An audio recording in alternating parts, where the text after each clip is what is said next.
നമസ്കാരം. പകൽ വാർത്ത തുടങ്ങുന്നു. ആദ്യം പ്രധാന വാർത്തകൾ.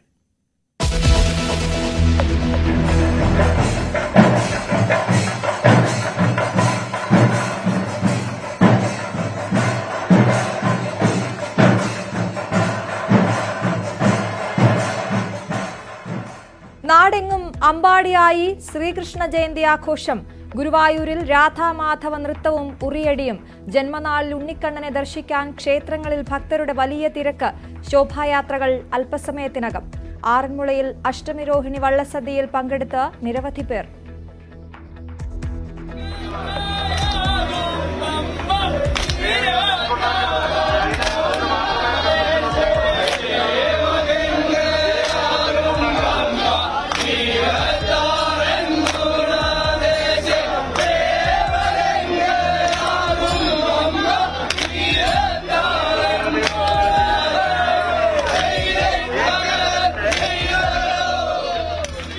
സമഗ്ര കവറേജുമായി ന്യൂസ് 18.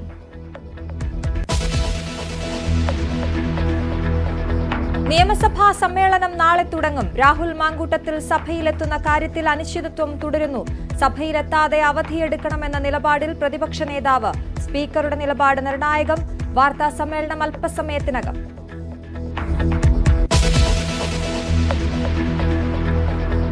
പത്തനംതിട്ട ആറന്മുളയിൽ ഹണി ട്രാപ്പിൽ കുടുക്കി യുവാക്കളോട് യുവദമ്പതിമാരുടെ കൊടും ക്രൂര പീഡനം. കെട്ടിത്തൂക്കിയിട്ട് മർദ്ദിച്ചു. ജനനേന്ദ്രിയത്തിൽ സ്റ്റേപ്ലർ പിന്നടിച്ചു. ചരൽക്കുന്ന് സ്വദേശികളായ ജയേഷും ഭാര്യ രശ്മിയും പിടിയിൽ. രണ്ടുപേരും സൈക്കോ ക്രിമിനലുകളെന്ന് പോലീസ്.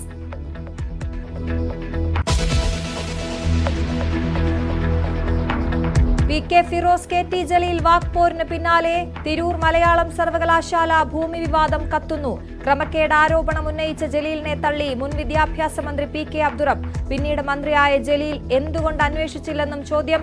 ഭൂമിയുടെ വില നിർണയ സാക്ഷ്യപത്രം ഫേസ്ബുക്കിൽ പങ്കുവച്ച് ജലീൽ.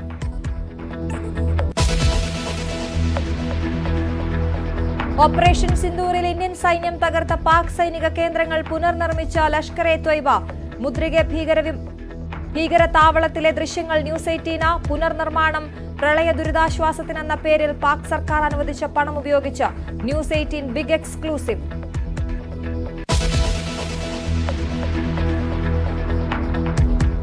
ഏഷ്യ കപ്പിൽ ഇന്ന് ഇന്ത്യ പാകിസ്ഥാൻ സൂപ്പർ പോരാട്ടം. മത്സരം രാത്രി 8 ദുബൈയിൽ. ഓപ്പറേഷൻ സിന്ദൂറിന് ശേഷം ഇരു രാജ്യങ്ങളും ആദ്യമായി നേർക്കുനേർ. ഇന്ന് സഞ്ജു സാംസണും കളത്തിലിറങ്ങും. ആദ്യ മത്സരങ്ങൾ ജയിച്ച ഇരു ടീമുകളും മികച്ച ഫോമിൽ.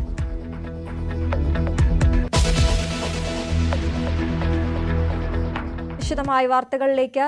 നിയമസഭാ സമ്മേളനം നാളെ തുടങ്ങാനിരിക്കെ ലൈംഗിക ആരോപണം നേരിടുന്ന രാഹുൽ മാങ്കൂട്ടത്തിൽ സഭയിലെത്തുമോ എന്നതിൽ അനിശ്ചിതത്വം തുടരുന്നു. രാഹുൽ സഭയിലെത്താതെ അവധിയെടുക്കണമെന്ന നിലപാടിൽ പ്രതിപക്ഷ നേതാവും ഒപ്പമുള്ളവരും ഉറച്ചു നിൽക്കുകയാണ്.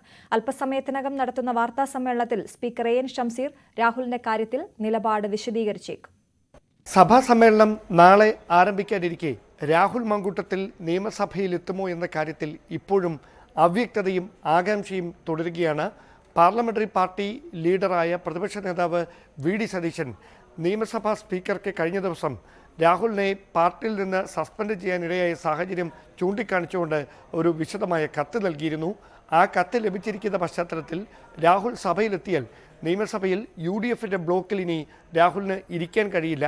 മറിച്ച് UDF ബ്ലോക്കിന് പിന്നിലുള്ള ഒരു സീറ്റായിരിക്കും രാഹുൽ മാങ്കൂട്ടത്തിന് വേണ്ടി നിയമസഭയിൽ ഒരുങ്ങുക. പക്ഷേ ഏതെങ്കിലും തരത്തിലുള്ള പ്രതിഷേധങ്ങൾ രാഹുലിനെതിരെ ഭരണപക്ഷത്തിൻ്റെ ഭാഗത്തുനിന്ന് ഉണ്ടായാൽ അത് ചെറുക്കാനുള്ള ഒരു ഉത്തരവാദിത്തം നിയമസഭ അധികൃതരുടേതായി മാറും. അതുകൊണ്ട് തന്നെ സ്പീക്കറടക്കം ആ വിഷയത്തിൽ കൃത്യമായൊരു ഇടപെടൽ നടത്തുമെന്നാണ് മനസ്സിലാക്കാൻ കഴിയുന്നത്. വാച്ച് ആൻഡ് വാർഡിൻ്റെ കൃത്യമായ സുരക്ഷ സഭയ്ക്കകത്തും സഭയുടെ പരിസരങ്ങളുമൊക്കെ എപ്പോഴും ഉള്ളതാണ്. സമാനമായ തരത്തിൽ ഏതെങ്കിലും തരത്തിൽ രാഹുലിനെതിരെ ഒരു പ്രതിഷേധമുണ്ടാകാനുള്ള സാധ്യത ഉണ്ടായാൽ അത് നേരിടാനുള്ള നീക്കങ്ങൾ വാച്ച് ആൻഡ് വാർഡിൻ്റെ ഭാഗത്തു നിന്നും ഉണ്ടാകുമെന്ന് തന്നെയാണ് അറിയാൻ കഴിയുന്നത്. പക്ഷേ കോൺഗ്രസ് നേതൃത്വത്തിൽ ഭൂരിഭാഗവും രാഹുൽ സഭയിലെത്താതെ അവധിയെടുക്കുന്നതാണ് നിലവിലെ രാഷ്ട്രീയ സാഹചര്യത്തിൽ UDFനും കോൺഗ്രസിനും നല്ലത് എന്ന നിലപാടിലാണ് ഉറച്ചു നിൽക്കുന്നത്. കാരണം കുന്നംകുളം കസ്റ്റഡി മർദ്ദനമടക്കം സർക്കാരിനെ പ്രതിക്കൂട്ടിലാക്കുന്ന നിരവധി വിഷയങ്ങൾ സഭയിൽ ഉന്നയിക്കാനിരിക്കെ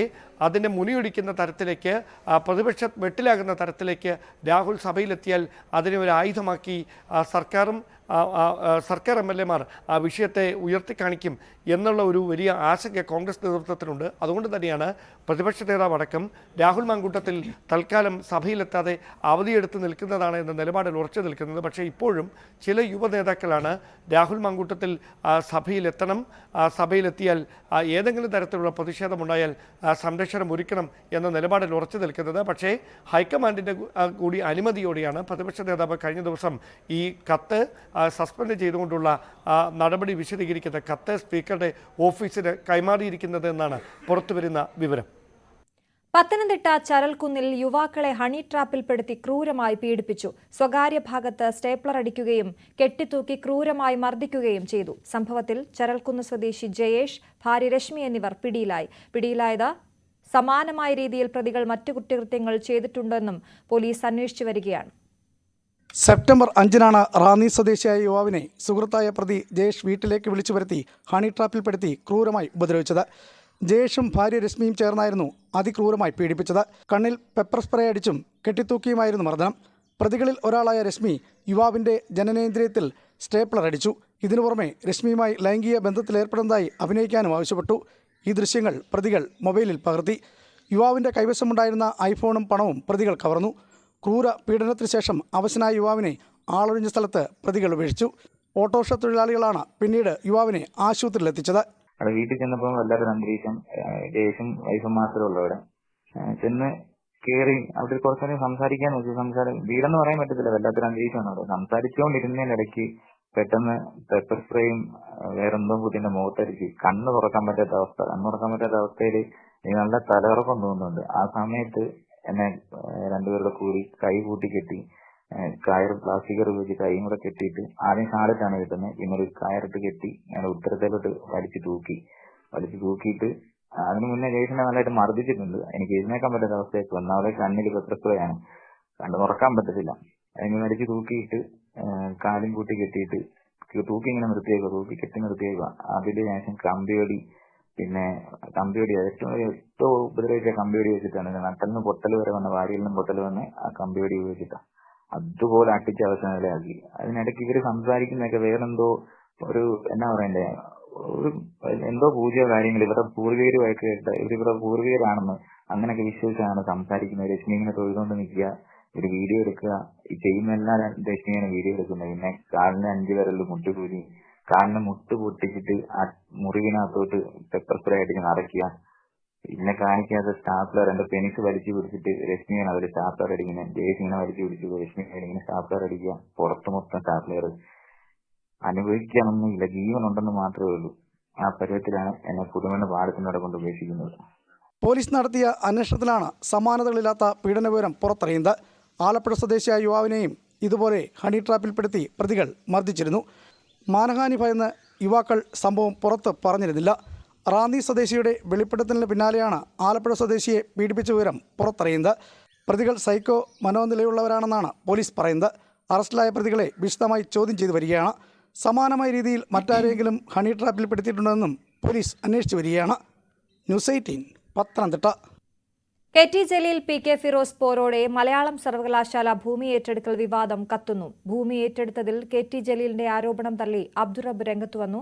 വിവാദ ഭൂമി ഏറ്റെടുത്തത് തന്റെ കാലത്താണെങ്കിൽ തനിക്ക് ശേഷം ഉന്നത വിദ്യാഭ്യാസ മന്ത്രിയായിരുന്ന ജലീൽ എന്തുകൊണ്ട് അന്വേഷിച്ചില്ല എന്നാണ് അബ്ദുറബ്ബ് ഉന്നയിക്കുന്നത്.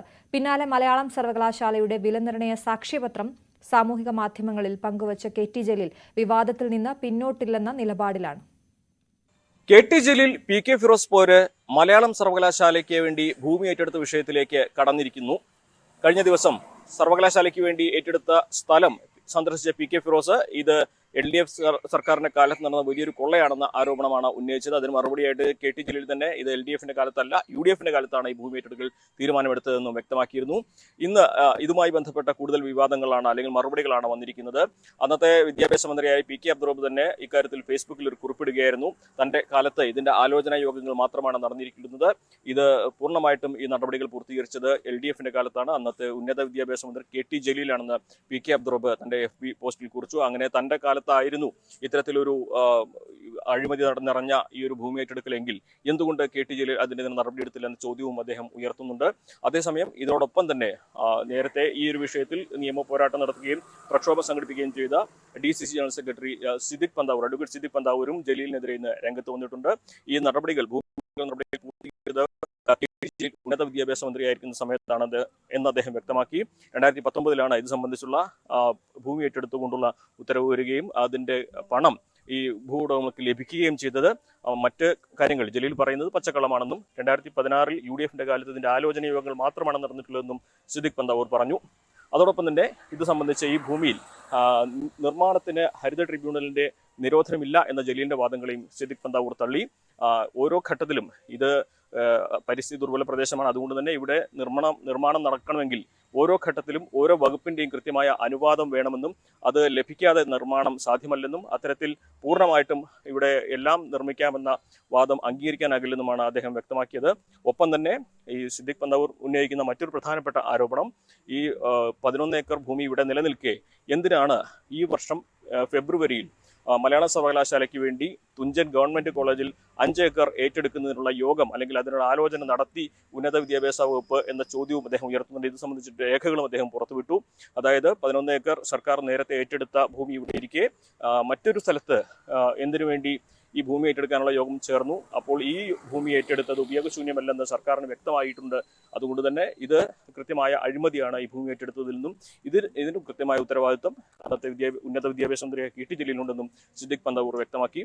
എന്നാൽ ഇതിനെല്ലാം മറുപടിയായിട്ട് KT ജലീൽ 2016 മലപ്പുറം ജില്ലാ കളക്ടർ പുറത്തുവിട്ട അല്ലെങ്കിൽ അദ്ദേഹത്തിന്റെ യോഗത്തിലെ വില നിർണ്ണയ സാക്ഷ്യപത്രമാണ് ഫേസ്ബുക്കിൽ പങ്കുവച്ചത്. 1,70,000 രൂപ എന്ന നിരക്കിൽ സെന്റൊന്നിന് ഈ മലയാള സർവകലാശാലയ്ക്ക് വേണ്ടി ഭൂമി ഏറ്റെടുക്കാനുള്ള ആലോചന നടക്കുന്നു. അതിലെ വില നിർണ്ണയം ഇപ്രകാരമാണെന്ന രേഖപ്പെടുത്തിയ സാക്ഷ്യപത്രമാണ് അദ്ദേഹം പങ്കുവച്ചിട്ടുള്ളത്. അതോടൊപ്പം തന്നെ PK ഫിറോസ് ഇന്ന് നടത്തിയ വാർത്താ സമ്മേളനത്തിൽ ജലീൽ നടത്തിയ ആരോപണങ്ങൾ, അതായത് UDF കാലത്താണ് ഈ ഭൂമി ഏറ്റെടുക്കൽ നടന്നതെന്ന ജലീലിന്റെ ആരോപണം അദ്ദേഹം തള്ളുകയും ഇതിനെതിരെ അന്നത്തെ MLA ആയിരുന്ന മമ്മൂട്ടി, തിരൂർ MLA ആയിരുന്ന മമ്മൂട്ടി നിയമസഭയിൽ അവതരിപ്പിച്ച പ്രമേയങ്ങളും അതിന്റെ ദൃശ്യങ്ങളും മാധ്യമങ്ങൾക്ക് മുന്നിൽ പങ്കുവെക്കുകയും ചെയ്തു. ചുരുക്കത്തിൽ ഈ ഭൂമി ഏറ്റെടുക്കൽ വിഷയത്തിൽ KT ജലീലും PK ഫിറോസും എന്നതിനപ്പുറം KT ജലീലും UDF നേതാക്കളും എന്ന തരത്തിലേക്ക് വിവാദം മാറുകയാണ് ചെയ്യുന്നത്. മലപ്പുറത്തു നിന്നും CV അനുമോദ്, ന്യൂസ് 18. തിരുവനന്തപുരത്ത് അമീബിക് മസ്തിഷ്ക ജ്വരം സ്ഥിരീകരിച്ച 17-കാരന്റെ ആരോഗ്യനില തൃപ്തികരം. രോഗം സ്ഥിരീകരിച്ചതിന് പിന്നാലെ ആക്കുളം ടൂറിസ്റ്റ് വില്ലേജിലെ സ്വിമ്മിംഗ് പൂൾ ആരോഗ്യവകുപ്പ് പൂട്ടി.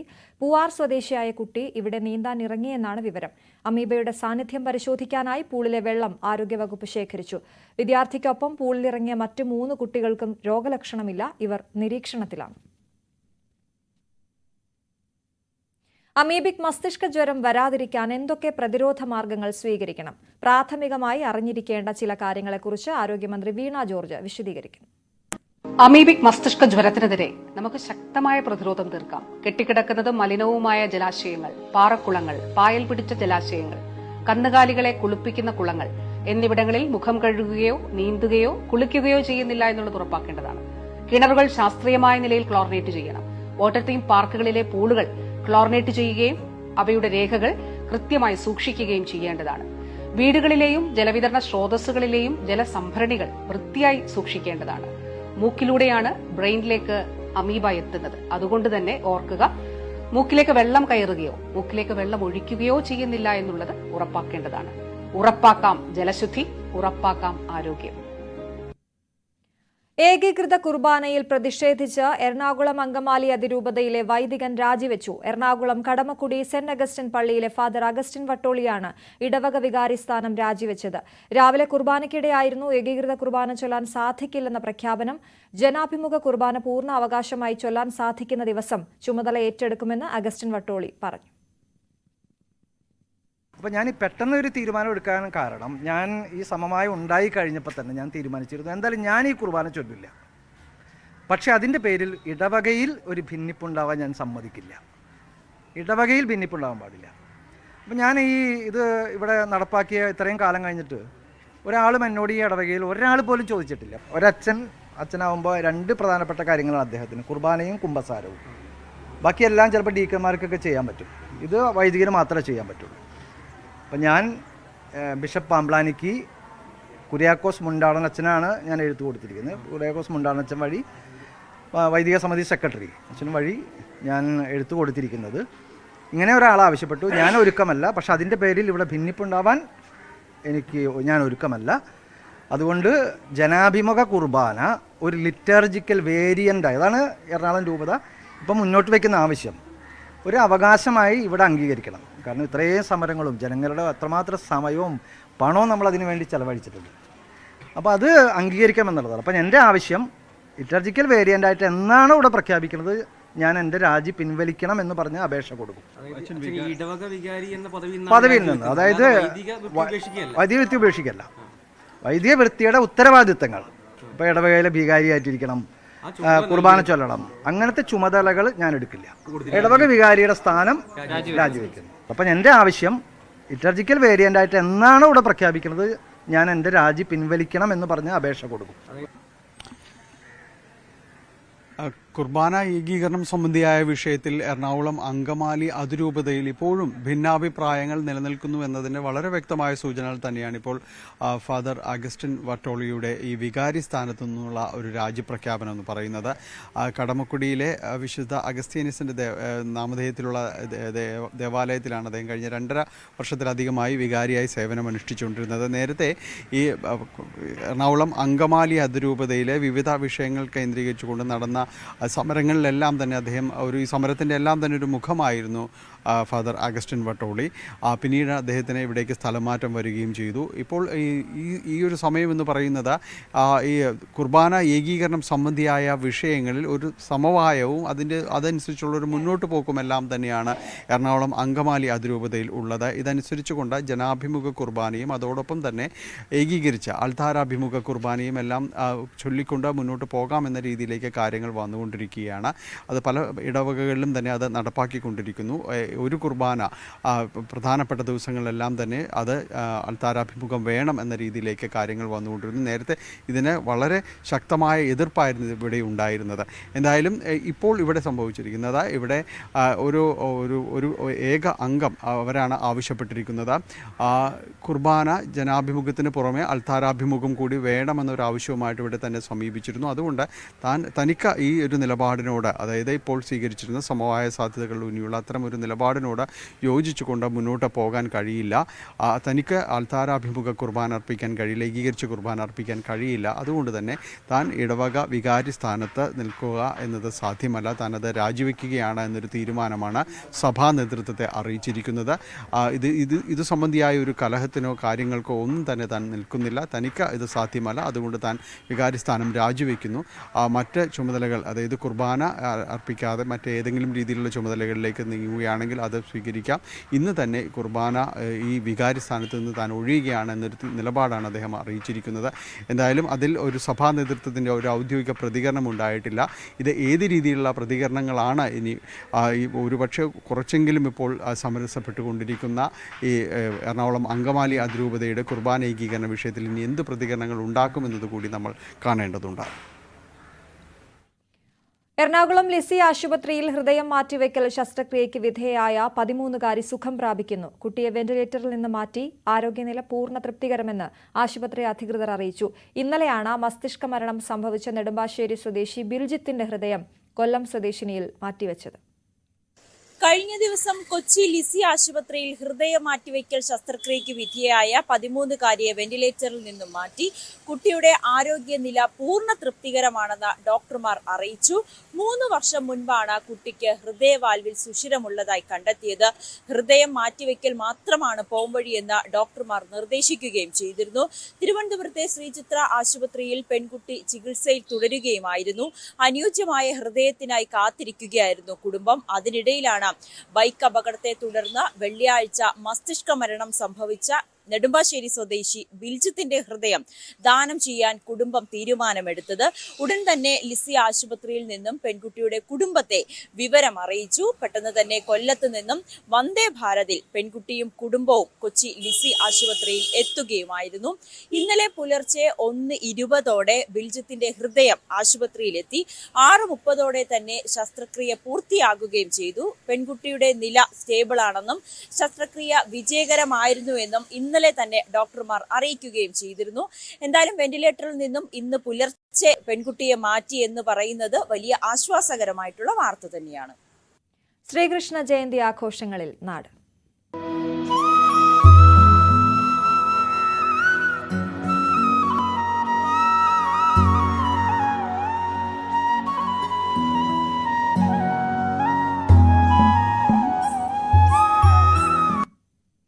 ശ്രീകൃഷ്ണ ജയന്തി ആഘോഷം നാടെങ്ങും തുടരുകയാണ്. ക്ഷേത്രങ്ങളിൽ പ്രത്യേക ചടങ്ങുകൾ നടന്നു. ഗുരുവായൂരിലടക്കം ക്ഷേത്രങ്ങളിൽ വൻ തിരക്കാണ്. ആയിരങ്ങളാണ് ഗുരുവായൂരിലേക്ക് ഒഴുകുന്നത്. ശോഭായാത്രകൾക്ക് രാവിലെ തന്നെ തുടക്കമായി.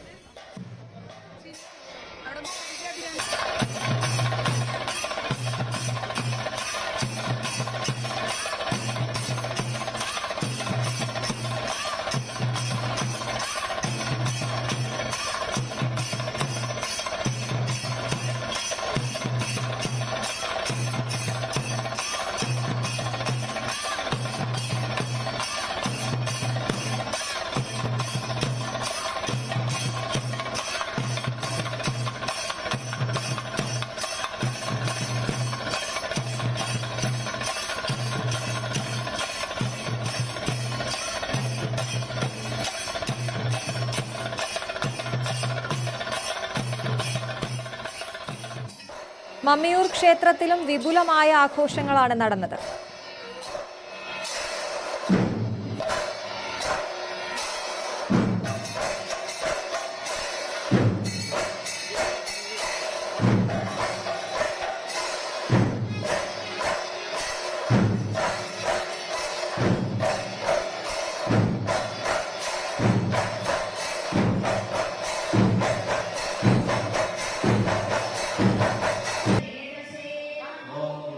നെയ്യാറ്റിൻകര ശ്രീകൃഷ്ണ സ്വാമി ക്ഷേത്രത്തിലും വലിയ തിരക്കാണ് അനുഭവപ്പെട്ടത്.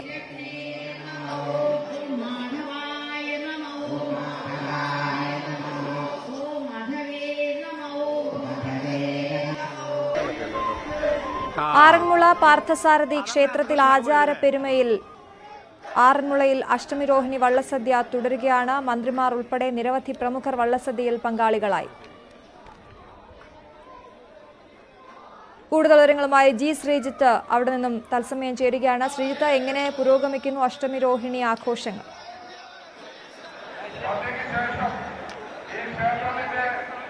അശ്വതി, ഏതാണ്ട് അവസാന ഘട്ടത്തിലേക്ക് എത്തുകയാണ് വള്ളസദ്യ എന്ന് തന്നെ നമുക്ക് പറയാൻ സാധിക്കും.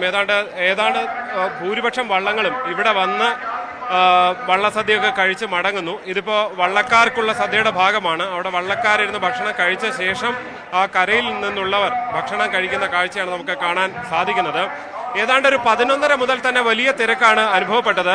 ദേവസ്വം മന്ത്രി വി.എൻ. വാസവൻ ഈ കൊടിമരച്ചോട്ടിലെ ആനക്കൊട്ടിൽ ഒരുക്കിയിരിക്കുന്ന അവിടെ സദ്യ വിളമ്പിക്കൊണ്ടാണ് ഈ ചടങ്ങുകൾ തുടങ്ങിയത്.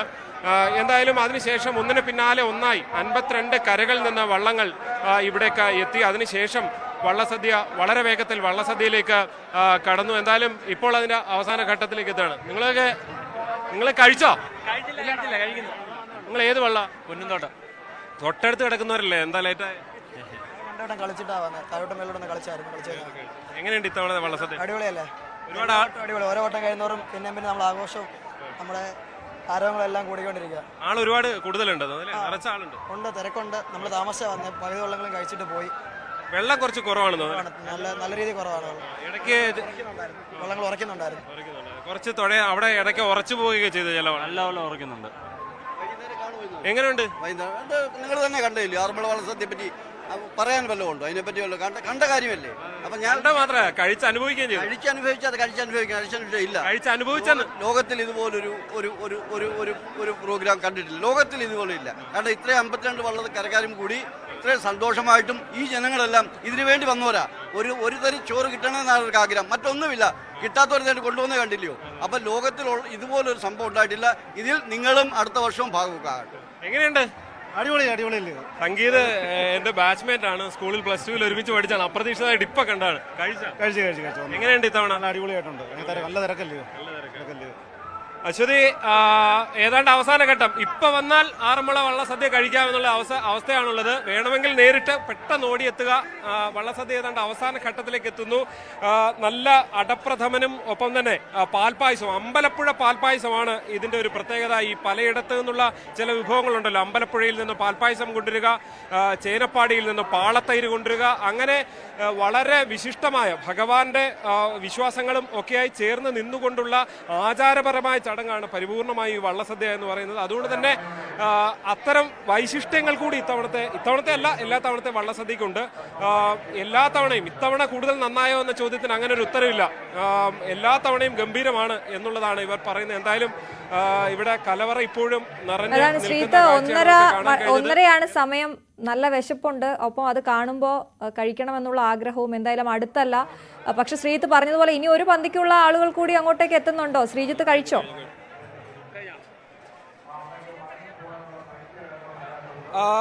ചേട്ടാ, ഇനി ആള് വരാനുണ്ടോ?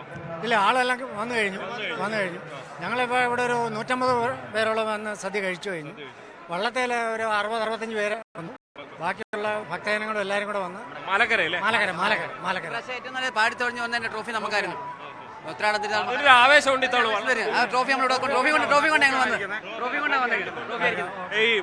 എന്താ പറയാ, ഓരോ തവണ ഇത്തവണ എത്ര വള്ളസദ്യ ഉണ്ടായിരുന്നു വള്ളത്തിന്? ഇപ്പൊ ഞങ്ങൾ 10 വള്ളസദ്യ, 12 10 കഴിഞ്ഞു. കഴിഞ്ഞ 1-2 മാസമായിട്ട് സദ്യ കഴിയോട് 2 വള്ളസദ്യയുടെ ബാക്കിയായിട്ടുണ്ട്. ഇനി 2 എണ്ണം ഉണ്ട്. അത് 2-ാം തീയതി വരെയാണ്. 21-22 2-ാം തീയതി വരെ ഉണ്ടല്ലേ? ഒക്ടോബർ 2 വരെ വള്ളസദ്യ. അശ്വതി, ഇതാണ് അവസ്ഥ. ഇവരെല്ലാവരും സദ്യ കഴിച്ച് വീണ്ടും സദ്യ കഴിക്കാൻ തയ്യാറെടുത്തിരിക്കുന്ന മനുഷ്യരാണ്. ഒക്ടോബർ 2 വരെയാണ് വള്ളസദ്യ ഉള്ളത്. ഇന്നത്തെ പ്രത്യേകത എല്ലാവർക്കും, ഭഗവാന്റെ ഭക്തരായ മുഴുവൻ മനുഷ്യർക്കും ഇവിടെ എത്തി വള്ളസദ്യ കഴിക്കാമെന്നുള്ളതാണ്. അതാണിപ്പോൾ നടന്നുകൊണ്ടിരിക്കുന്നത്. ഒന്നിന് പിറകെ ഒന്നായി ഓരോ ഇടങ്ങളിലും ആളുകൾ വരുന്നു, ഇരിക്കുന്നു, അവർക്ക് ഭക്ഷണം സദ്യ വിളമ്പുന്നു, അവർ കഴിക്കുന്നു, പോകുന്നു.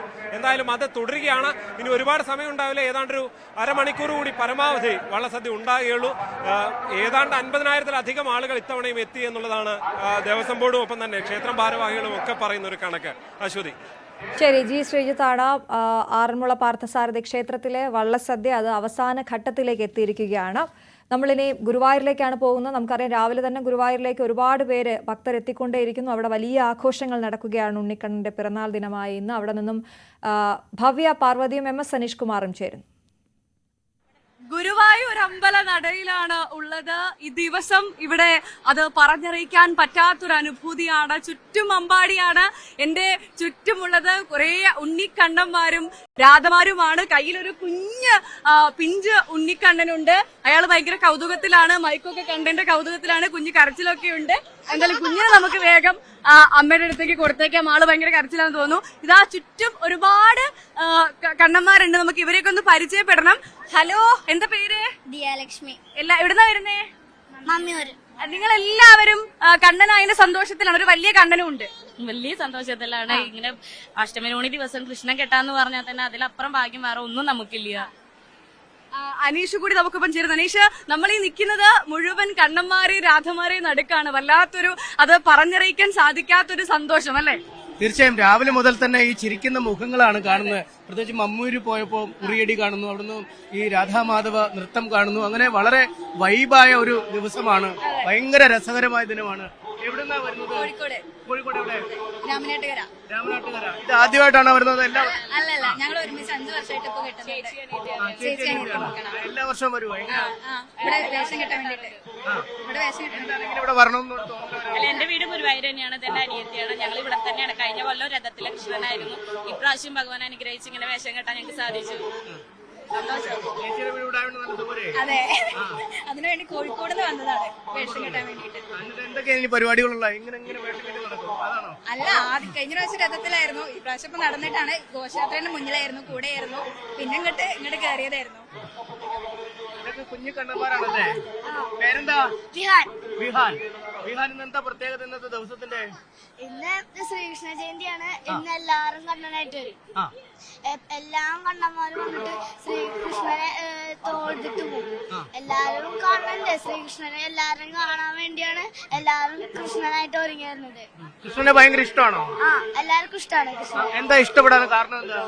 ശ്രീകൃഷ്ണൻ നല്ല ഭംഗിയുള്ളതാണ്. ശ്രീകൃഷ്ണൻ ഈ ഭൂമിനൊക്കെ രക്ഷിക്കും, ഒക്കെ എല്ലാം ചെയ്യും. പിന്നെ വെണ്ണ കട്ട് തിന്നുന്ന ചെറിയ ചെറിയ കുസൃതി പരിപാടികളുണ്ട് അല്ലേ? അതുകൊണ്ടുകൂടിയാണ് ഇഷ്ടം. വേറെ ദൈവങ്ങളൊന്നും കുസൃതി കാണിക്കുന്നതായിട്ട് അറിയത്തില്ല അല്ലേ? മോൻ കുസൃതിയാണോ? ഈ കൃഷ്ണൻ കുസൃതി കൃഷ്ണനാണോ? ആണല്ലേ? അനീഷ, നമുക്ക് ആരെടുത്തേക്ക് പോകണമെന്നൊരു കണ്ടന്മാരാണ് ചിരിച്ചു നിൽക്കുന്ന കണ്ണന്മാര്. മോളുടെ പേരെന്താ? അനിഹാപ്പി ദിലീഷ്. ഇന്നെന്താ പ്രത്യേകത? എന്താ അഷ്ടമിരോഹിണി കൃഷ്ണന്റെ ജന്മദിനം. ഇന്ന് എല്ലാ വർഷവും ചെയ്യാറുണ്ടോ അതോ ആദ്യമായിട്ടാണോ വരുന്നത്? എല്ലാ വർഷവും ചെയ്യാറുണ്ട്. ഭയങ്കര സന്തോഷമുള്ള കാര്യമാണിത്. ഭഗവാന്റെ അനുഗ്രഹത്താൽ. അവിടെ ഒരു കുഞ്ഞി കണ്ണനുണ്ട്. പേരെന്താ? കൈലാസ്നാഥ്. കണ്ണൻ. കൗതുകത്തിൽ നോക്കിയിരിക്കണം മൈക്കൊക്കെ. ചോദിച്ചോ. ഹലോ, എന്താ പേര്? അനയ. അനയ. രാധയാണോ? എവിടെ രാധയുടെ കണ്ണൻ? എവിടെ? ഇരിക്കുന്നു. കണ്ണന്റെ പേരെന്താ? അയാൻ. മോളുടെ പേരെന്താ? മിയ. മിയ. നമ്മളെ എങ്ങോട്ട് പോണത്? എല്ലാരും നമ്മളെ നോക്കുന്നുണ്ട്. ആരെടുത്തേക്ക്? ഈ രാധയുടെ പേരെന്താ? ദിയ. എത്രയില പഠിക്കുന്നേ? 4. ഈ കണ്ണന്റെ പേരോ? ശ്രീഹാൻ. ഈ രാധ എത്രയില? 5. കണ്ണൻ എവിടെ? കണ്ണൻ. ഇന്നത്തെ ദിവസത്തിന്റെ പ്രത്യേകത എന്താ? കൃഷ്ണജയന്തിയാണോ? കൃഷ്ണന്റെ ബർത്ത്ഡേ ആണോ? എന്നിട്ട് കൃഷ്ണനെ വിഷ് ചെയ്തോ? എന്താ പറഞ്ഞേ കൃഷ്ണനോട്? അങ്ങനെ പ്രത്യേകിച്ചൊന്നും പറഞ്ഞില്ല അല്ലേ? അയ്യോ, ഇവിടെ ഒരു നല്ല കുട്ടി കൃഷ്ണൻ. ഈ മുടിയൊക്കെ സ്വന്തം മുടിയാണോ ഇത്? ആണോ? അല്ലല്ലോ. കള്ളത്തരം പറയരുത്. കണ്ണൻ കള്ളം പറയോ? ഇല്ലേ? പേരെന്താ? സ്വാസിക. എത്രയിലാ പഠിക്കുന്നേ? നല്ല സുന്ദരിയായിട്ട് ഒരുങ്ങിയിട്ടുണ്ടല്ലോ. ആരാ ഒരുക്കിയേ? അമ്മയാണോ? കൃഷ്ണനോട് എന്താ പറഞ്ഞേ? തൊഴുതോ കൃഷ്ണനെ? കൃഷ്ണന് ഇഷ്ടമാണോ? എന്തോ പറഞ്ഞേ? ഞാനൊന്ന് ആലോചിക്കട്ടെ എന്താ പറഞ്ഞേന്ന്. എവിടെ നോക്കിയാലും കണ്ണനും രാധയുമാണ്. അത്രമാത്രം പൂർണ്ണമായി ഈ ഗുരുവായൂർ ക്ഷേത്രവും പരിസരവും അമ്പാടിയായി കഴിഞ്ഞു. എന്തായാലും അന്നദാനം ഒരു വശത്ത് നടക്കുന്നുണ്ട്. 40,000 പേർക്കുള്ള സദ്യയാണ്. ഞങ്ങളും സദ്യ കഴിക്കാൻ പറ്റുമെന്നൊരു ട്രൈ ചെയ്തു, പക്ഷെ നടന്നില്ല. എന്തായാലും ഒരുപാട് പേര് ഒരു വശത്തുനിന്ന് ഭക്ഷണം കഴിക്കുന്നുണ്ട്. ലക്ഷക്കണക്കിന് അഭൂതപൂർവമായ തിരക്ക് എന്ന് തന്നെ പറയണം. അത്രമാത്രം ആളുകൾ ഇവിടെ ക്യൂ നിൽക്കുന്നുണ്ട്. ഒരു നോക്ക് ഗുരുവായൂരപ്പനെ ഒന്ന് കാണാൻ, ഉണ്ണിക്കണ്ണനെ ഒന്ന് കാണാൻ വേണ്ടിയുള്ള തിരക്കാണ്. എല്ലാവരെയും നമ്മൾ പരിചയപ്പെട്ടിട്ടുണ്ട് കേട്ടോ. അപ്പൊ അനീഷ്, എന്തായാലും അത്രമാത്രം തിരക്കാണ്. ആളുകളൊക്കെ ഒന്ന് കാത്തു നിൽക്കുവാണ് ഒന്ന് കണ്ണനെ കണ്ടുപോവാൻ. തീർച്ചയായും. കാരണം കഴിഞ്ഞ കുറച്ച് വർഷങ്ങളായി തന്നെ ഈ അഷ്ടമിരോഹിണി ആഘോഷം അതിന്റെ ഒരു പൂർണ്ണ തോതിൽ നടക്കുന്നുണ്ടായില്ല. കാരണം ഈ പ്രകൃതി ദുരന്തങ്ങൾ, മറ്റു പല പ്രശ്നങ്ങളായി, കോവിഡ് മുതൽ ഇങ്ങോട്ട് വലിയ പ്രശ്നങ്ങളായിരുന്നു. പക്ഷെ ഇതൊന്നും ഇല്ലാത്ത ഒരു ക്ലീനായ ഒരു കൃഷ്ണാഷ്ടമി ദിനമാണ് ലഭിച്ചത്. നമ്മുടെ ഇത്തവണ ഓണം കണ്ടു. ഓണം എല്ലാവരും ഭയങ്കര ആഘോഷപൂർവ്വം കൊണ്ടാടുന്ന കാഴ്ചയുണ്ട്. അതുപോലെ തന്നെയാണ് ഇത്തവണ അഷ്ടമിരോഹിണിയും. എല്ലായിടത്തും വലിയ ആഘോഷം, ആഹ്ലാദം, ജനക്കൂട്ടം ഒക്കെയാണ് കാണുന്നത്. ഗുരുവായൂരിലേക്ക് വലിയ തോതിലുള്ള ഭക്തജന പ്രവാഹം അനുഭവപ്പെടുന്നു. ഉച്ചതിരിഞ്ഞുള്ള ഘോഷയാത്രയിലും ഭക്തരുടെ സജീവ സാന്നിധ്യം ഉണ്ടാവും. ഘോഷയാത്രയാണ്. എന്തായാലും അതിനുള്ള എല്ലാ ഒരുക്കങ്ങളും ഗുരുവായൂരിൽ നിന്നും പൂർത്തിയായി കഴിഞ്ഞിരിക്കുന്നു. ശരി, ഭവ്യയും അനീഷുമാണ് ഗുരുവായൂരിൽ നിന്നും വിവരങ്ങൾ നൽകിയത്. എന്തായാലും തുടർന്നുള്ള മണിക്കൂറുകളിലും അവിടെ നിന്നുള്ള വിശേഷങ്ങൾ പ്രേക്ഷകരിലേക്ക് എത്തിക്കും. തിരുവനന്തപുരം നെയ്യാറ്റിൻകര ശ്രീകൃഷ്ണ സ്വാമി ക്ഷേത്രത്തിലെ ശ്രീകൃഷ്ണ ജയന്തി ആഘോഷങ്ങൾ പുരോഗമിക്കുകയാണ്. പിറന്നാൾ സദ്യയും ശോഭായാത്രയും ശ്രീകൃഷ്ണ ദർശനവും ഉൾപ്പെടെ വർണ്ണാഭമായ പരിപാടികളിൽ പങ്കാളികളാകാൻ നിരവധി പേരാണ് ക്ഷേത്രത്തിലേക്ക് എത്തിക്കൊണ്ടിരിക്കുന്നത്. ചരിത്രവും ഐതിഹ്യവും വിശ്വാസവും സംഗമിക്കുന്ന ഭൂമികയാണ് നെയ്യാറ്റിൻകര ശ്രീകൃഷ്ണസ്വാമി ക്ഷേത്രം. ഇന്നിവിടെ അഷ്ടമിരോഹിണി നാളിൽ കണ്ണന്റെ പിറന്നാൾ ആഘോഷങ്ങൾ പുരോഗമിക്കുകയാണ്. പുലർച്ചെ 4 മണിയോടുകൂടി തന്നെ ഭക്തജനങ്ങളുടെ തിരക്ക് ഇവിടെ അനുഭവപ്പെട്ടു തുടങ്ങിയിട്ടുണ്ട്. തിരുവനന്തപുരം ജില്ലയിലെ ഗുരുവായൂർ എന്ന് അറിയപ്പെടുന്ന ഈ ക്ഷേത്രത്തിലേക്ക് കൊല്ലം, തമിഴ്നാട് തുടങ്ങിയ മറ്റ് സംസ്ഥാനങ്ങളിലും കൊല്ലം ജില്ലയിൽ അടക്കമുള്ള ഭക്തജനങ്ങൾ വരുന്നത് പതിവാണ്. ഗുരുവായൂരിലേക്ക് എത്തിപ്പെടാൻ കഴിയാത്ത ഭക്തജനങ്ങളാണ് കൂടുതലായും ഇങ്ങോട്ടേക്ക് വരുന്നത്. ഗുരുവായൂരിനെക്കാളും തിരക്ക് കുറവും കണ്ണനെ മതിയാവോളം തൊഴാനുമുള്ള ഒരു സൗകര്യം ഇവിടെ ഒരുക്കിയിട്ടുണ്ട്. ഇപ്പോൾ അന്നദാന ചടങ്ങുകൾ പുരോഗമിക്കുകയാണ്. രാവിലെ മുതലുള്ള തിരക്ക് ഇപ്പോൾ അല്പം കുറവാണെങ്കിലും വൈകുന്നേരം ശോഭയാത്രയോട് അടുക്കുമ്പോൾ ഇവിടെ കനത്ത തിരക്ക് പ്രതീക്ഷിക്കുന്നുണ്ട്. വളരെ സംതൃപ്തിയുണ്ട്. കാരണം ഞാൻ എല്ലാ മാസവും ഗുരുവായൂരിൽ പോകുന്നതാണ്. ഇപ്രാവശ്യം പോകാൻ പറ്റിയില്ല. ബേസിക്കലി ടിക്കറ്റ്സ് ഒന്നും അവൈലബിൾ അല്ലായിരുന്നു. അപ്പോൾ അതിനേക്കാളും ഉപരി ഒരു സന്തോഷവും സംതൃപ്തിയും ഉണ്ടായി. കാരണം എല്ലാം മനസ്സറിഞ്ഞ് ഭഗവാന്റെ അനുഗ്രഹം ഉണ്ട്. എവിടെ പോയാലും ഞാൻ ആഗ്രഹിച്ചു വന്ന ഒരു അവല് എനിക്ക് ആഗ്രഹം ഉണ്ടായിരുന്നേ. ഒരു അമ്മ വന്ന് അവല് തന്നു. ഇപ്പൊ പാൽപ്പായസം ഞാൻ കൊടുത്തില്ല എന്നൊരു വിഷമം ഉണ്ടായിരുന്നു. പാൽപ്പായസം കൗണ്ടറിൽ നിന്ന് തന്നായിരുന്നു. അപ്പൊ എന്ത് വേണം, ഞാൻ ഒരുപാട് നന്ദി കണ്ണന് പറയാൻ. തിരുവിതാംകൂർ മഹാരാജാവായിരുന്ന മാർത്താണ്ഡവർമ്മയെ എട്ടുവീട്ടിൽ പിള്ളമാരിൽ നിന്നും രക്ഷിച്ച ശ്രീകൃഷ്ണനെയാണ് പിന്നീട് അനിഴം തിരുനാൾ മഹാരാജാവ് പ്രതിഷ്ഠിക്കുകയും ആരാധിച്ചു പോരുകയും ചെയ്തിരുന്നത്. ഇരു കൈകളിലും വെണ്ണ പിടിച്ചുകൊണ്ടുള്ള ബാലരൂപത്തിലുള്ള ഉണ്ണിക്കണ്ണനെ ഒരു നോക്ക് കാണാനും പിറന്നാൾ ആശംസകൾ അറിയിക്കാനും ആഘോഷങ്ങളിൽ പങ്കെടുക്കാനും ഭക്തജനങ്ങളുടെ തിരക്ക് തുടരുകയാണ്. ശ്രീകൃഷ്ണസ്വാമി ക്ഷേത്രാങ്കണത്തിൽ നിന്നും ക്യാമറമാൻ അരുണിനോടൊപ്പം സാരംഗ് സുധാകരൻ, ന്യൂസ് 18 തിരുവനന്തപുരം. മമ്മിയൂർ ക്ഷേത്രത്തിലെ ഉറിയടിയും രാധാമാധവ നൃത്തവും ഭക്തരുടെ മനം കവർന്നു. കൃഷ്ണനും ഗോപികമാരും ന്യൂസ് 18നൊപ്പം ചേരും. സമയം മുൻപ് നമ്മൾ കണ്ടത് ഏറ്റവും വൈറലായ ഗുരുവായൂരപ്പന്റെ ഉറിയടി നൃത്തമാണ് മമ്മിയൂർ ക്ഷേത്രത്തിൽ. ആ ഉറിയടി നൃത്തം നടത്തിയ കണ്ണനും രാധമാരും കുചേലനുമാണ് എന്നെ ഒപ്പമുള്ളത്. നാളത്തെ വൈറൽ താരങ്ങളാണെന്നൊരു സംശയമില്ല നമുക്ക് പറയാൻ സാധിക്കും. അത്രമാത്രം ഭംഗിയിൽ ഉറിയടി നൃത്തം നടത്തിയ കണ്ണനും രാധമാരുമാണ്. നമുക്ക് ആദ്യം കണ്ണനെ പരിചയപ്പെടാം. കണ്ണന്റെ പേരെന്താ? സമൃദ്ധ വിനോദ്. ഞാൻ വെറുതെ പറയുന്നതല്ല, സാക്ഷാൽ ഗുരുവായൂരപ്പൻ മുന്നിൽ നിൽക്കുന്ന പോലെ കണ്ടപ്പോ തോന്നി. അത്ര ഭംഗിയുണ്ട് കാണാൻ. ആരാണ് ഇങ്ങനെ ഒരുക്കിയത്? ഞങ്ങളുടെ ഗിരീഷ് മാഷ്. നിങ്ങൾ എല്ലാവരും ഞാൻ ശ്രദ്ധിച്ചായിരുന്നു, അവിടെ നിൽക്കുന്ന സമയത്ത് ശരിക്കും പ്രാർത്ഥിച്ചൊക്കെ നിൽക്കുമായിരുന്നു. ഒരുപാട് നാളത്തെ ഒരു പ്രയത്നമാണോ ഇന്ന് ഞങ്ങൾ കണ്ടത്? അതെ, കഴിഞ്ഞ 1.5 മാസത്തോളം ഞങ്ങൾ വ്രതം എടുത്തിട്ടും ഡെയിലിയുള്ള പ്രാക്ടീസോട് കൂടിയിട്ടാണ് ഞങ്ങൾ ഇന്നിവിടെ അരങ്ങേറിയിട്ടുള്ളത്. അതാണ് ഞങ്ങൾ അത്രയും പ്രാർത്ഥിച്ചിട്ടും എല്ലാം ഗുരുവായൂരപ്പന്റെ അനുഗ്രഹമാണ്. അതുകൊണ്ട് ആ ഗുരുവായൂരപ്പനെ വിളിച്ചിട്ട് തന്നെയാണ് ഞങ്ങൾ ഇവിടെ അവതരിപ്പിച്ചിട്ടുള്ളത്. എന്ത് തോന്നി ഉറിയടി നൃത്തം കഴിഞ്ഞപ്പോ? എന്ത് തോന്നി? സന്തോഷം തോന്നി. ഗുരുവായൂരപ്പന്റെ അനുഗ്രഹം കാരണം എല്ലാം ഭംഗിയായി നടക്കണം, അതാണ് ആഗ്രഹം. എന്താണ് കൃഷ്ണന്റെ യഥാർത്ഥ പേര്? സമൃദ്ധ വിനോദ്. എത്രയിലാ പഠിക്കുന്നത്? ഞാൻ ഡിഗ്രി 3rd ഇയർ ആണ്. ഡിഗ്രി പഠിക്കുവാണ്. ഡിഗ്രി പഠിക്കുന്ന ഗുരുവായൂരപ്പനാണ്. കണ്ണനാണോ? കണ്ണനാണല്ലേ? നൃത്തം പഠിക്കുന്നുണ്ട്. കുചേലൻ കൂടി ഉണ്ട്. കണ്ണനൊപ്പം എപ്പോഴും കുചേലൻ ഉണ്ടാവുമല്ലോ അല്ലേ? എന്താ കുചേലന്റെ പേര്? ഒരു മാസത്തെ പ്രയത്നമാണ്. എന്ത് തോന്നി നൃത്തം കഴിഞ്ഞപ്പോ? പറയാൻ വാക്കുകളില്ല, അങ്ങനെയാണോ? ഓക്കെ. ഇതാ കണ്ണന്റെ കൂടെ ഉള്ള ആളുകളാണ്. കണ്ണനൊപ്പം നൃത്തം വെച്ചപ്പോ എന്ത് തോന്നി? വളരെ സന്തോഷമായി. ഞങ്ങളുടെ 1.5 ദിവസത്തെ എല്ലാ വ്രതവും എല്ലാം ഗുരുവായൂരപ്പന്റെ ഒരു ഇത് കാരണം എല്ലാം ഗുരുവായൂരപ്പന്റെ അനുഗ്രഹം. എന്താ പേര്? മോളുടെ പേരെന്താ? ആൻമിക. പേരെന്താ? നന്ദന. നൃത്തം പഠിക്കുന്നുണ്ടോ? കുറെ വർഷമായിട്ട്? ഒരു മാസമായിട്ടുള്ള പ്രയത്നമാണ്. ഇനി നേരെ ഗുരുവായൂർക്കാണോ? ഇനി ഇവിടുന്ന് കളിച്ച് ഗുരുവായൂർ പോ. എന്താ പേര്? അശ്വതി. മോളുടെ പേരെന്താ? എന്റെ പേര് വൈഗ. നിങ്ങൾ എല്ലാവരും ഒരുപാട് വർഷമായിട്ട് നൃത്തം പഠിക്കുന്ന ആളുകളാണോ? ആദ്യമായിട്ടാണോ ഗുരുവായൂരില് നിങ്ങൾ ഇവിടെ മമ്മിയൂരിൽ നിങ്ങൾ ഉറിയടി നൃത്തം നടത്തുന്നത്? ഞാൻ ആദ്യമായിട്ടാണ് അവതരിപ്പിക്കുന്നത്. ആദ്യമായിട്ടാണ് കൃഷ്ണനാവുന്നത്? അതെ. അപ്പൊ കൃഷ്ണനായപ്പോ മനസ്സിൽ എന്താ തോന്നി? യഥാർത്ഥ കൃഷ്ണൻ നിൽക്കുന്ന പോലെയാണോ? വളരെ സന്തോഷം. ഗുരുവായൂർ അഷ്ടമി രോഹിണിയുടെ ഒരു ഭാഗമാവുന്നത് ജീവിതത്തിൽ കിട്ടാവുന്ന ഏറ്റവും വലിയ ഭാഗ്യ. അതുപോലെ തന്നെ ഇവിടെ ആദ്യമായിട്ടാണ് ഞാൻ ഇതിന്റെ ഒരു ഭാഗമാവണേ. ആ ഭാഗമായി തന്നെ ഉറിയടി കൃഷ്ണനായിട്ട്. അതിൽ പല ഭാഗ്യ ജീവിതത്തിൽ കിട്ടാനില്ല. ഇങ്ങനെ കൃഷ്ണന്റെ പൂർണ്ണമായി കൃഷ്ണനായി മാറിയപ്പോ വേഷം മൊത്തം കഴിഞ്ഞ സമയത്ത് എന്താണ് കണ്ണാടി നോക്കിയപ്പോ തോന്നിയത്? വളരെ സന്തോഷം തോന്നി. വീട്ടുകാരൊക്കെ എന്ത് പറഞ്ഞു? അമ്മയ്ക്കും അച്ഛനൊക്കെ ഭയങ്കര സന്തോഷമായി അവർക്ക് കണ്ടപ്പോ. എനിക്ക് തന്നെ ഈ വേഷം അണിഞ്ഞപ്പോ കണ്ണു നിറഞ്ഞു. അച്ഛനും അമ്മയ്ക്കൊക്കെ സന്തോഷം. കുചേലൻ എന്താ പറയണ കണ്ണനെ കണ്ടിട്ട്? ശരിക്ക് കണ്ണാൻ തോന്നി. കണ്ണന്റെ ചിരി സൂപ്പറാണ് അല്ലേ? കുചേലൻ എങ്ങനെയുണ്ട്? അത് മാത്രമല്ല, ഈ ഓരോ വർഷവും ഈ ഉറിയടി കഴിയുമ്പോൾ ആളുകളൊക്കെ ഭയങ്കര വൈറലാവാറുണ്ടല്ലോ. ഇത് കാണാറുണ്ടോ? ഓരോ വർഷം ഈ കൃഷ്ണനൊക്കെ ആൾക്ക് ഈ സോഷ്യൽ മീഡിയയിലൊക്കെ ഭയങ്കര കാണാറുണ്ടോ?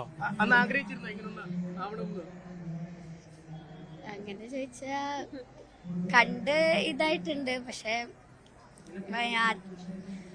ഇത് ചെയ്യാൻ ഒരിക്കലും പ്രതീക്ഷിച്ചിട്ടില്ല. കണ്ട് നമ്മള് അവർക്ക് ഭാഗ്യം എന്ന് നമ്മൾ വിചാരിച്ചിട്ടുണ്ട്. അത്രയും വലിയ ഭാഗ്യമാണ് ഇവിടെ അവതരിപ്പിക്കാന്നുള്ളത്.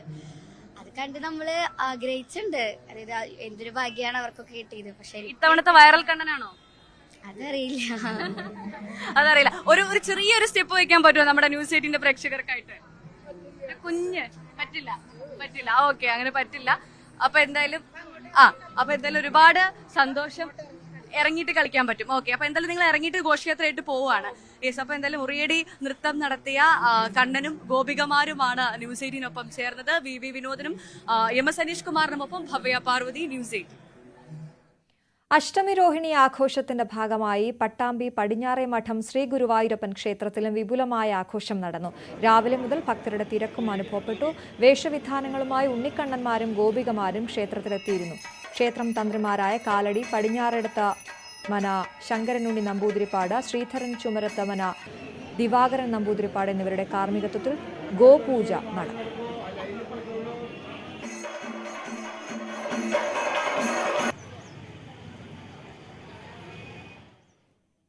ആറന്മുള വള്ളസദ്യ ആദ്യമായി കഴിക്കാനായതിന്റെ കൗതുകത്തിലാണ് മന്ത്രി വി.എൻ. വാസവൻ. രാവിലെ ക്ഷേത്രത്തിലെ ഉദ്ഘാടന ചടങ്ങുകൾക്ക് ശേഷമാണ് മന്ത്രി സദ്യ കഴിക്കാൻ എത്തിയത്. എന്തായാലും വർണ്ണാഭമായ വള്ളസദ്യ, രുചികരമായ വള്ളസദ്യ കഴിക്കാൻ ഇത്തവണ മന്ത്രിയുണ്ട്. സദ്യ കഴിക്കാൻ തന്നെയല്ലേ പ്ലാൻ? നിശ്ചയമായും ആറന്മുള വള്ളസദ്യ എന്ന് പറയുന്നത് ചരിത്ര പ്രസിദ്ധമായ ഒരു സംഭവമാണ്. പ്രത്യേകിച്ച് അഷ്ടമി രോഹിണി നാളിൽ ആബാലവൃദ്ധൻ ജനങ്ങൾ ഈ ക്ഷേത്ര സന്നിധിയിൽ വന്നു പോകുന്ന വിശ്വാസി സമൂഹമെല്ലാം ഇന്നിവിടെ സദ്യ കഴിക്കാൻ വേണ്ടി എത്തിച്ചേരുന്നുണ്ട്. വളരെ ഭംഗിയായി ചിട്ടയായി ആ വള്ളസദ്യ നടക്കാനുള്ള ക്രമീകരണങ്ങൾ ക്ഷേത്രോപദേശക സമിതി ചെയ്തു തീർത്തിട്ടുണ്ട്. രാവിലെ അത് ഭംഗിയായി ചിട്ടയോടുകൂടി അതിന്റെ ഉദ്ഘാടന ചടങ്ങ് നടന്നു കഴിഞ്ഞിരിക്കുന്നു. ഇനി വള്ളസദ്യ കഴിച്ചു തുടങ്ങുകയാണ്.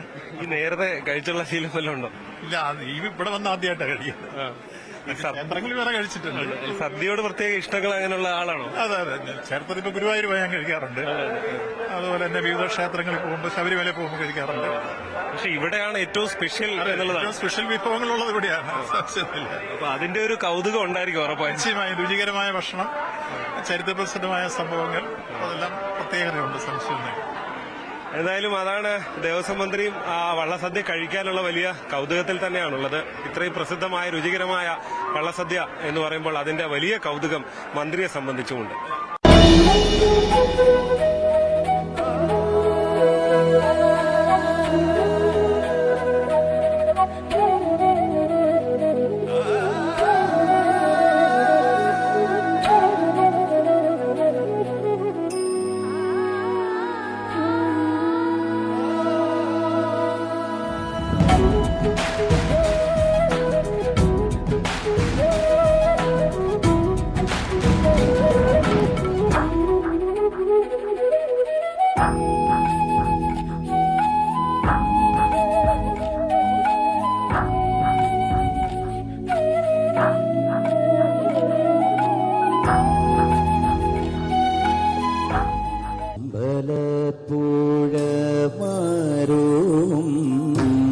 സംഗീതവും ഭക്തിയുമായി ചേർന്നുള്ള ഒരു മായിക ലോകം തീർക്കുന്ന ഒരു ഗ്രൂപ്പിനെയാണ് നമ്മളിത് പരിചയപ്പെടുന്നത്.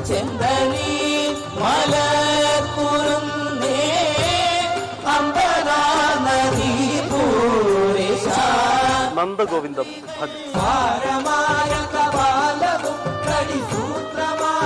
സമൂഹ മാധ്യമങ്ങളിൽ ഇതിനകം തന്നെ അവർ വൈറലാണ്. ലക്ഷക്കണക്കിന് ആരാധകരാണ് ലോകത്തിന്റെ പല ഭാഗങ്ങളിലായി അവർക്കുള്ളത്.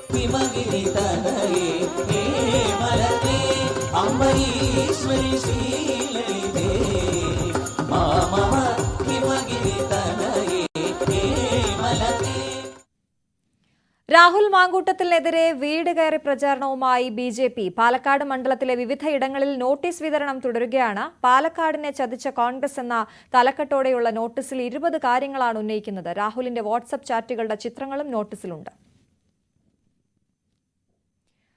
ഭാരതരത്ന ജേതാവും ഗായകനുമായ ഭൂപൻ ഹസാരികയെ കോൺഗ്രസ് അപമാനിച്ചത് അതിയായ വേദനയുണ്ടാക്കിയതായി പ്രധാനമന്ത്രി നരേന്ദ്രമോദി. അസമിലെ ധരാങ്ങിലെ പൊതുയോഗത്തിലാണ് മോദി കോൺഗ്രസിനെ കടന്നാക്രമിച്ചത്.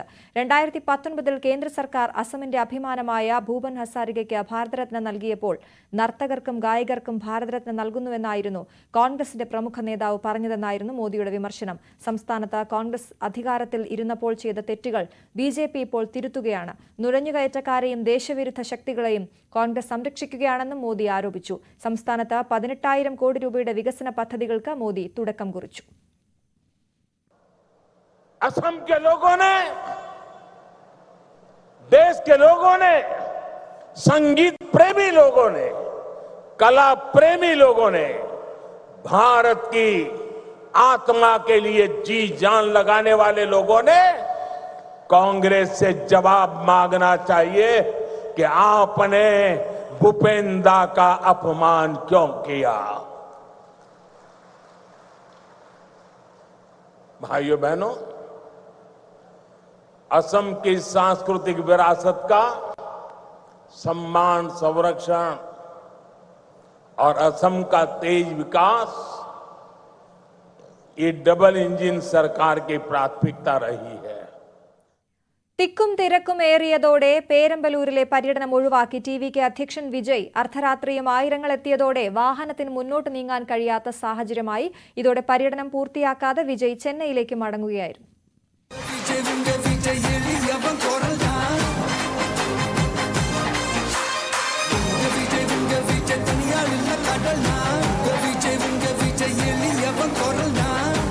എതിരാളികളെ പോലും അമ്പരപ്പിക്കുന്ന ജനക്കൂട്ടമാണ് വിജയിയുടെ യാത്രയ്ക്ക് ഒഴുകിയെത്തുന്നത്. സംസ്ഥാന പര്യടനത്തിന് തുടക്കമിടാൻ ഇന്നലെ രാവിലെ 9:30 വിജയ് തിരുച്ചിറപ്പള്ളി വിമാനത്താവളത്തിലെത്തിയത്. അവിടെ നിന്ന് 8 കിലോമീറ്റർ ആയിരുന്നു സമ്മേളന വേദിയിലേക്കുള്ള ദൂരം. വിമാനത്താവളത്തിലും റോഡിന്റെ ഇരുവശങ്ങളിലുമായി ആളുകൾ തടിച്ചുകൂടിയതോടെ ആ ദൂരം പിന്നിടാനെടുത്ത സമയം 4 മണിക്കൂർ. ഇതോടെ 10:35 പൊതുയോഗത്തെ അഭിസംബോധന ചെയ്യേണ്ട വിജയ് പ്രസംഗിച്ചത് 2:55.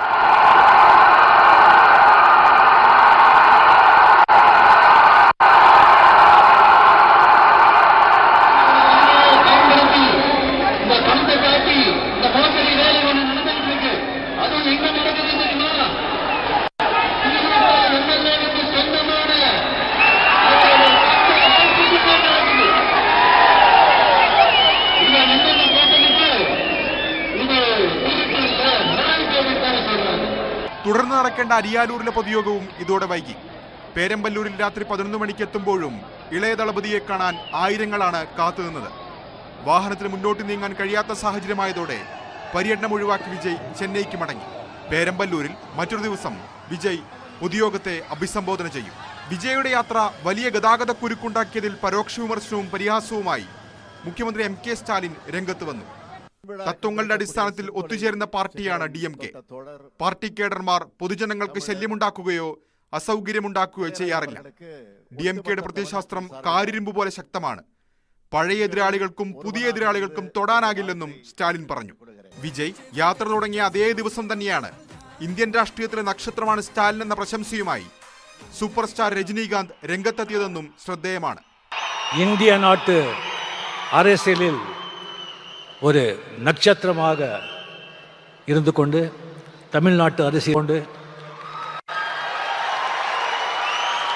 வாங்க 26ல பார்க்கலாம் அப்படின்னு തനക്ക്. ഏതായാലും യാത്രയ്ക്കെത്തുന്ന ആൾക്കൂട്ടം വോട്ടായാൽ തമിഴകത്ത് ഇരുദ്രാവിഡ പാർട്ടികൾക്കും കനത്ത വെല്ലുവിളിയാകും ടി.വി.കെ എന്ന രാഷ്ട്രീയ കക്ഷി. National desk, news 18. ഇന്ത്യ തകർത്ത ഭീകര ക്യാമ്പുകളുടെ പുനർനിർമ്മാണം ആരംഭിച്ച ലഷ്കർ-ഇ-ത്വയ്ബ. പാക് സർക്കാരിന്റെ സഹായത്തോടെയാണ് നിർമ്മാണം നടക്കുന്നത്. ഇതിന്റെ സാറ്റലൈറ്റ് ദൃശ്യങ്ങൾ ന്യൂസ് 18 ലഭിച്ചു. ഓഗസ്റ്റ് 18 ആരംഭിച്ച പ്രവർത്തനങ്ങളുടെ ആദ്യഘട്ടം പൂർത്തിയായെന്നാണ് ഇന്റലിജൻസ് റിപ്പോർട്ട്. 2026 ഫെബ്രുവരി 5 കെട്ടിടങ്ങൾ ഭീകരപ്രവർത്തനങ്ങൾക്കായി തുറന്നുകൊടുക്കാനാണ് ലക്ഷ്യം. 4 കോടി പാകിസ്ഥാൻ രൂപ ഇസ്ലാമാബാദ് ഭീകര സംഘടനയ്ക്ക് സംഭാവന നൽകിയതായാണ് വിവരം. മെയ് 7 ഓപ്പറേഷൻ സിന്ദൂറിന്റെ ഭാഗമായി ഇന്ത്യൻ സേന നടത്തിയ മിന്നലാക്രമണത്തിലാണ് ലഷ്കർ-ഇ-ത്വയ്ബയുടെ പ്രധാന കേന്ദ്രമായ മുറിദ് കെ കോംപ്ലക്സ് തകർന്നത്. ഭീകരരുടെ ആയുധ കേന്ദ്രം, പരിശീലന കേന്ദ്രം, താമസ സ്ഥലം എന്നിവയെല്ലാം ഈ കോംപ്ലക്സിലാണ് പ്രവർത്തിച്ചിരുന്നത്. ഇന്ത്യയുടെ ആക്രമണത്തിൽ ആസ്ഥാനം തകർന്നതോടെ ലഷ്കർ-ഇ-ത്വയ്ബ പരിശീലനങ്ങൾ ബഹാവൽപൂരിലെ മർക്കസ് അക്സയിലേക്ക് മാറ്റിയിരുന്നു. എന്നാൽ ഇന്ത്യ തകർത്ത കെട്ടിടത്തെ പുനർനിർമ്മിക്കാനുള്ള പ്രവർത്തനങ്ങളാണ് പാക് സർക്കാരിന്റെ സഹായത്തോടെ ലഷ്കർ ഭീകരർ നടത്തുന്നത്. കെട്ടിട നിർമ്മാണത്തിന്റെ ആദ്യഘട്ടം ഓഗസ്റ്റ് 18 ഭീകരർ ആരംഭിച്ചത്. തകർന്ന കെട്ടിടത്തിന്റെ അവശിഷ്ടങ്ങൾ നീക്കി ഗതാഗത സൗകര്യമൊരുക്കി. സെപ്റ്റംബർ 7 മുതൽ കെട്ടിട നിർമ്മാണ പ്രവൃത്തികൾ ആരംഭിച്ചു. ലഷ്കർ കമാൻഡർ മൗലാന അബു സാർ, മുഖ്യ പരിശീലകൻ യൂനസ് ഷാ ബുഖാരി എന്നിവരാണ് നിർമ്മാണത്തിന് നേതൃത്വം വഹിക്കുന്നത്. 15 കോടി രൂപയാണ് ആകെ ചെലവ് കണക്കാക്കുന്നത്. ഇതിൽ 4 കോടി സർക്കാർ സംഭാവന ചെയ്തു. കൂടുതൽ പണത്തിന് ജീവകാരുണ്യ ദുരിതാശ്വാസ പ്രവർത്തനങ്ങൾ നടത്തി ജനങ്ങളുടെ വിശ്വാസം പിടിച്ചുപറ്റി അവരിൽ നിന്ന് ശേഖരിക്കാനാണ് ഭീകരരുടെ പദ്ധതി. ഭീകരരുടെ കാശ്മീർ ഐക്യദാർഢ്യ ദിനവും വാർഷിക ജിഹാദ് കൺവെൻഷനും നടക്കുന്ന 2026 ഫെബ്രുവരി 5 മുറിദ് കെ കോംപ്ലക്സിൽ ഭീകരപ്രവർത്തനം പുനരാരംഭിക്കാനാണ് ഇവർ ലക്ഷ്യമിടുന്നത്. People's anti fascist front, resistance front തുടങ്ങിയ ഭീകര സംഘടനകൾക്കും മുറിത് കെ കോംപ്ലക്സിൽ പ്രവർത്തിക്കാൻ ഇടമുണ്ടാകും. ഇത്തരം നീക്കങ്ങൾ മുന്നിൽ കണ്ടു തന്നെയാകും ഓപ്പറേഷൻ സിന്ദൂർ അവസാനിക്കുന്നില്ലെന്ന് ഇന്ത്യൻ സേന വ്യക്തമാക്കിയത്. International desk, news 18. ഇന്ന് സൂപ്പർ പോരാട്ടം.